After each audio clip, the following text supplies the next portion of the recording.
Welcome to the fourth Grand Prix of the 2020 Mar World Championship. This is Professor CC19, and welcome back to Prankster's Palace, home of Jack's Jokers. And if you don't know why the monitor says Grand Prix 3 instead, I recommend you check out the qualification video from yesterday, which explains a lot about this course. You see the standings after 3 races on the left. Aquamarines with a 2-point lead over Raiders, 2 points ahead of Team Moonglow. We'll find out how these standings change as we reach the halfway point in the season in 3, 2, 1, and we're rolling. This course very different. The pole sitters Prince of the Azure Royals have to guard in this opening section. Changing direction so soon without building up a lot of speed, it's going to cause a lot of craziness on the course, especially at the start of each lap. And you can see already, through that somewhat visible section, we have 2 marbles that started further back in the starting grid that are now getting off to a great start and a commanding lead already for purple of the Ultraviolets and on the money of the Raiders. But now the hosts, Jest of Jack's Jokers, they come in. We've seen a host curse for the first 3 races, only 1 team able to score any points through the first 3 races at their home course. That was back at Goldenheim, where the Gold Globes got 9th. But the host curse may not be real at all for Jack's Jokers. Jest, they know how crazy they are as a team and how crazy their training course is.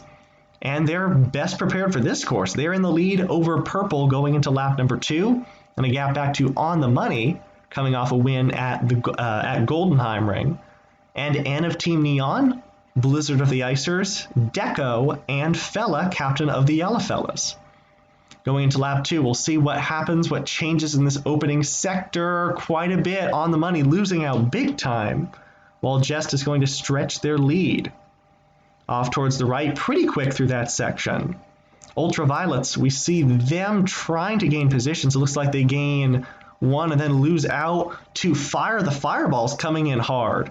Ever since the scheduling switch between the Fireballs hosting and Jack's Jokers hosting, there's been a new rivalry developing between the 2 of them. But of course, the old rivalry, Fireballs and Ice, are still coming into play as well. We see 5 teams all bunched up here. Fireballs, Icers, and Jack's Jokers, all sets of rivals. But also Sequoia of the Foresters.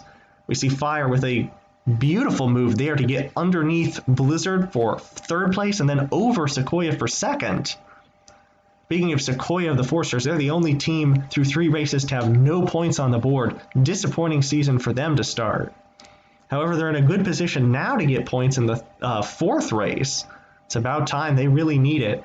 In the meantime, the pole sitters, Prince of the Azure Royals, back in 15th. They're really struggling along with Mainstream and Conqueror. Up front, Jest still managing to hold their lead, but it's by a slim margin. Now they're slipping back, switching positions multiple times there with Fire off the top of them, it appeared to be. And it is neck and neck going down the dual pass. Who will come out ahead? What about Sequoia? The answer is no, it's going to be Fire. Fire the Fireballs after hosting last week and finishing in the bottom 4, which was very disappointing for them. They're looking to get a much better finish to regain those lost positions in the overall standings. Meantime, the hosts, Jack's Jokers, only have 1 point coming from last week. They're sitting down in 15th. They really need a lot of points, a good haul from their course to make up positions. And at this point, it's looking pretty good for them. We saw N of Team Neon briefly in 2nd, then slip back to 4th. But it's going to be Fire stretching their lead going into the next lap. Then Jess, Sequoia, N, Purple, and full of Team Moonglow, that solid white marble, one of the fan favorites in this season after struggling in past seasons, not even qualifying for the Alga Olympics last year. So far, Team Moonglow has been surprisingly consistent, scoring points in all 3 of the first races, winning the very first race back at the IC circuit. We'll see what they can do here, how many more positions they gain. They started in 11th. They've already made their way up to what appears to be 5th. And now Fire, the hosts have disappeared from view. I'm not sure where Jest has gone. Now Purple of the Ultraviolets gaining a lot of ground on Fire. They raced through that section with the Mardi Gras mask and the dual pathway, and now Purple. We have a lead change. It's been a little while, but so far, at the end of each lap, I believe we've had 3 or 4 different leaders. There's Purple, they're off towards the right. Now Full going off towards the right. Can Team Moonglow be into 2nd? Now they slip back to 3rd, a nudge from Sequoia. They're going to hold 3rd place. Sequoia back in fourth. That would still, well, as I say, they lose out to Blizzard. But really anything for the Forsters to get on the board with points. And I see Mainstream of the Strawberry Streamers. They were back in 14th, struggling a few laps ago. Now they're right next to Jest of Jack's Jokers. I need to stick to one or the other, the team or the individual marble, as we progress. So I will stick to the marbles. It is Purple with the lead over Fire. We'll see how Full responds. And now Full of Team Moon. I did it again. Full into second place. Still keeping things light here as the intensity mounts as we enter the second half of this race. But I think the atmosphere for Jack's Jokers should be kept light. It is a crazy course, and I think that's what Jack's Jokers intended, maybe a bit more than Fireballs last week. All of a sudden, we have 3 marbles fighting for this top spot. Full has done wonderful making up positions on this course. Slowly but surely, a few spots every lap. And now they're in second place, right on the tail of Purple for the lead, guarding against Fire coming from behind. We'll see who's back behind them. Looks like Jest getting back into fourth place. And Mainstream, the Strawberry Streamers, continuing to mount their charge in fifth. Sequoia, then Blizzard, N, and Prince also, who fell back and now is gaining spots. Then Deco of the Greyscales. And panning back across, I see Conqueror way behind everybody else. This is not going to be a good week for Crimson Crusaders. Now we see Fire trying to keep pace with the top 2. They get a nudge off the top of Full. And that's going to help them keep pace just a little bit. Purple going straight down the right side. They seem to be very good at finding the outer edge of those mazes. Partly visible up top, a blind maze towards the bottom based on memory of those pathways. But everybody closing up now. Purple briefly losing the lead, now gaining it back. And also there's that path to the left down at the bottom. You can avoid that trampoline spinner in the middle that can cause a lot more chaos. We see there Fireballs having some problems with it. Maybe they're going to be losing position back to Jest. No, their angle's pretty good. They're going to maintain third place. But look at this lead gain for Purple. This is the biggest lead we've seen all race, now over Full and Fire. Then Jest, Sequoia, Mainstream, Deco, Blizzard continually losing spots. And also back there. Then Fella, captain of the Yellah Fellas, they're back in a position to get points. Haven't seen much from the leaders going into this race. Commander of the Aquamarines, with only a 2-point lead over the team in second and a 4-point lead over the team in third. This might be the undoing of Aquamarines in this race, with maybe Team Moonglow taking the lead. They're sitting in third place. Like I said earlier, very consistent. We enter this section. We're getting towards the end of this race. A 9-lap event, just like last week at the Blazeway. We'll have 4 more races this season. As it appears that Full is starting to fall back, we might now have a 2-marble race developing between Purple. As I say that, Full re-enters the screen. Now right on the tail of Fire. Purple with a slight advantage, but off to the side. Fire just glancing off the top of Purple. That's actually going to help them to build their lead. Full somehow gets second back through that. But I'm noticing the hosts, Jest of Jack's Jokers, they have gained a lot of ground in that lap.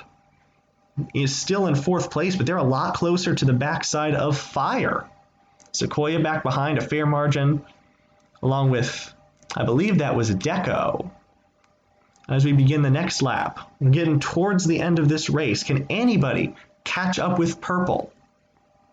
If anybody wants to, it appears that it would be Full or Fire. Fire seems to get second place and then lose it out. Fire may be stronger with the first half of this lap. Full,